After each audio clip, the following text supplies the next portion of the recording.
Deuxième semaine de course sur les pistes de l'Africa Eco Race après une journée de repos bien méritée hier à Darla au bord de l'océan Atlantique. Pour cette sixième spéciale, les concurrents sont entrés en Mauritanie. Comme prévu, changement radical de décor, place au hors-piste et au sable. Au total donc 211 km de secteur sélectif entre Boulanoir et Chamy. Voilà pour le programme des réjouissances du jour.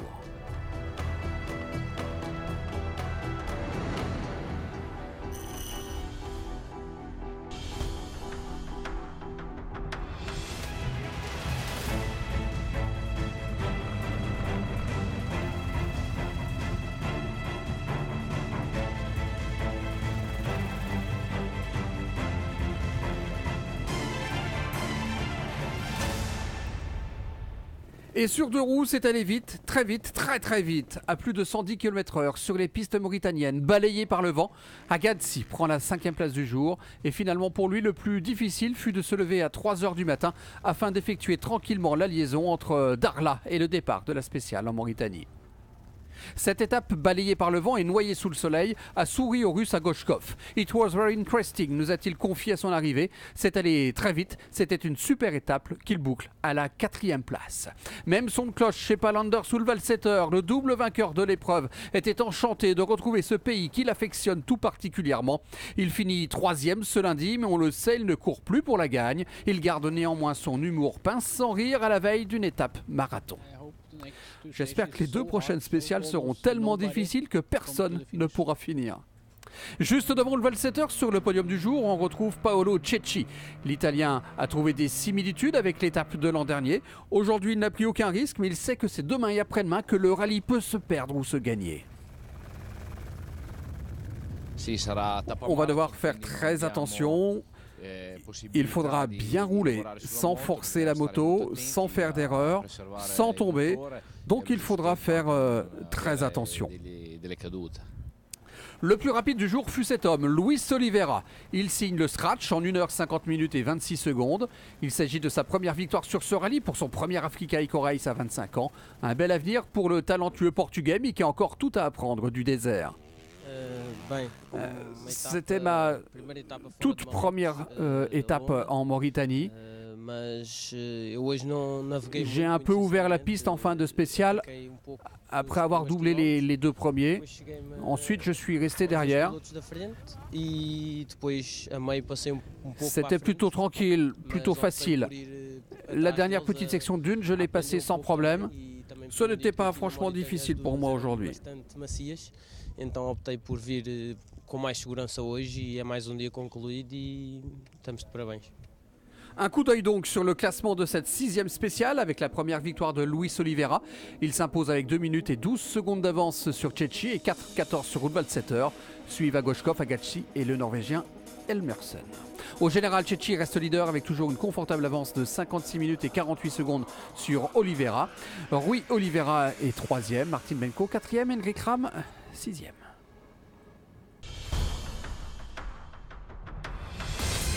Quand on fait des rallye raids, on cherche autre chose que le confort. Rien n'est écrit. On aime partager une aventure avec d'autres pilotes, d'autres équipes. L'émerveillement est quotidien. On oublie les interminables kilomètres et les moments difficiles. L'Africa Eco Race est un formidable terrain pour assouvir sa forte passion.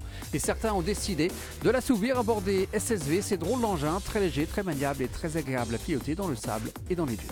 Je vous présente le Can-Am X3 du team BBR préparé par BTR.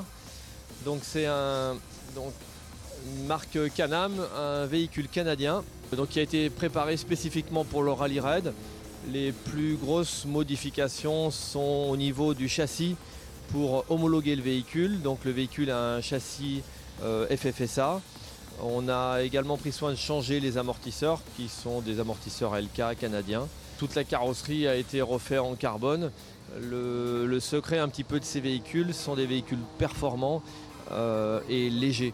Donc le travail, c'est de se rapprocher du poids mini, même si ce n'est pas possible en rallye raid, qui est de 850 kg pour être performant. Donc on a un petit moteur de motoneige, donc un moteur Rotax, 3 cylindres, 900 cm3 turbo, qui nous donne à peu près 180 chevaux. Pour notre part, on roule avec un moteur d'origine, c'est largement suffisamment performant pour ce que l'on a à faire sur sur le rallye raid. Voilà, après une ligne d'échappement et tous les équipements standards, l'appel de désensablage, les plaques, sachant que ce type de véhicule est vraiment véloce dans les dunes. Donc normalement on ne doit pas sortir l'appel sur ce type de véhicule. On n'a pas de boîte à vitesse sur ce véhicule, il fonctionne avec un variateur, ce qui nous permet d'avoir une vitesse de pointe d'environ 140 km/h. On roule avec une navigation de moto, ça c'est spécifique à notre équipage. L'historique fait qu'on est issu de la moto, donc moi je roule avec ma femme copilote. Donc on roule avec une navigation de type moto, sachant qu'on n'a pas de pare-brise, on est quasiment dans la même configuration qu'une moto. On va essayer d'emmener ce véhicule au bout, on est à un tiers course, ça se passe particulièrement bien pour les 2 voitures du team. L'objectif premier, c'est d'amener les 2 voitures à Dakar et on va tout faire pour. Pour le moment, tout se passe bien donc pour la 252, 18e au général, et pour la 256 qui pointe en 20e position.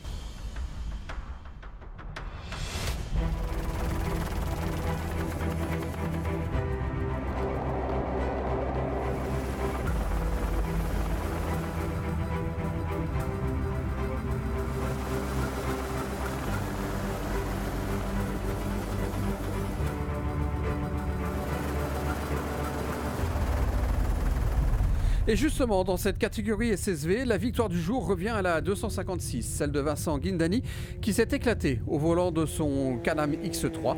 Il finit 19e du jour au classement global. Dans un tout autre registre, celui des camions, le plus rapide du jour fut comme d'habitude Gerhard de Rooij. Quelques buggy ont doublé le néerlandais, il n'a pas été le plus rapide certes, mais il s'est montré prudent. Il finit 12e au scratch et a prévu d'adopter la même stratégie demain, c'est-à-dire la prudence. Le terrain de jeu de la Mauritanie convient bien aux Optimus. Celui de Pascal Thomas s'est montré performant aujourd'hui avec une belle 4e position. Place maintenant au sable où il a un bon coup à jouer. Ouais, j'attends ça avec impatience parce que c'est ma seule chance. Je crois que je me débrouille super bien, que mon coéquipier est bon, mais néanmoins je suis stressé quand même. Je peux pas dire que j'aime les dunes, j'ai de la réussite dans les dunes, mais j'aime pas ça. Je suis pilote de rallye à la base et on se bat à la seconde, et quand il faut être ensablé et rester une demi-heure, 3/4 d'heure à pelleter, je comprends pas. Enfin, c'était le cri de soulagement de Guillaume Gomez à l'arrivée. Enfin un podium pour l'ancien pilote de monoplace. Hors course pour la gagne après des problèmes d'alimentation d'essence survenus lors des 3 premières journées. Il est enfin en mesure de se bagarrer avec les leaders. Il a doublé aujourd'hui de nombreux concurrents en évitant les pièges. Il s'est même offert quelques pointes à 200 km/h. Mais sans prendre aucun risque. Et devant, Vassiliev a joué stratégique aujourd'hui pour ne pas avoir à ouvrir demain. C'était une étape où il fallait lâcher les chevaux avec un tracé tout droit, mais lui, il a un tout petit peu levé le pied. Oui, je l'avoue, on a joué stratégique. Faire les ouvertures, ce n'est pas facile. Aujourd'hui, c'était une spéciale pour les gros moteurs, mais pour nous, ce n'était pas possible de rivaliser. On a moins de chevaux, on n'est pas capable de tenir la même vitesse que Mathieu. Mathieu Serradori qui signe en compagnie de Fabien Lurquin le scratch du jour pour la 2e fois sur cette 10e édition.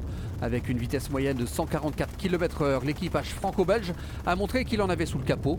Mais les 2 hommes ne sont pas dupes, ils savent très bien que cette victoire leur a été donnée par les Russes.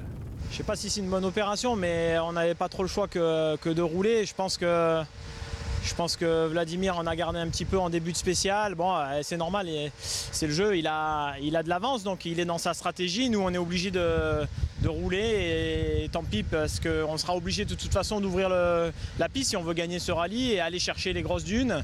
Bon, aujourd'hui, c'était une étape de remise en jambe après cette journée de repos. Je suis content parce qu'on a validé 2-3 petites choses qu'on voulait voir après la journée de repos. Ça, je pense que c'est positif. Maintenant, la course est encore très longue. Et nous, on attend les grosses dunes avec impatience. Aujourd'hui, c'était juste un petit prémisse de dunes. Bon, elles étaient dangereuses parce qu'elles étaient très cassées. Mais voilà, nous, on attend la grosse dune, le sable très mou.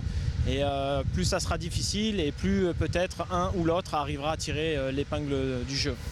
Au classement combiné autocamion de la journée, victoire donc de Serradori devant Vassiliev et Gomez. Thomas est 4e et Dominique Laure 5e. Le premier T2, celui d'Alexei Titov, est 17e.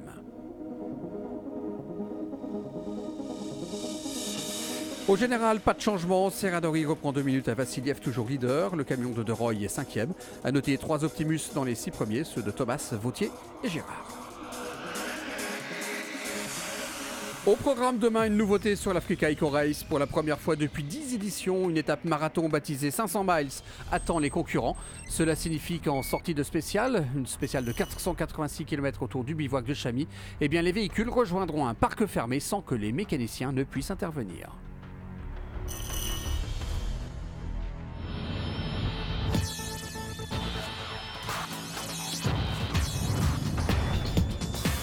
Voilà, c'est tout pour aujourd'hui, mais avant de refermer la 6e page du grand livre de l'Africa Eco Race 2018, voici quelques-unes des plus belles images de la journée. À demain, ciao!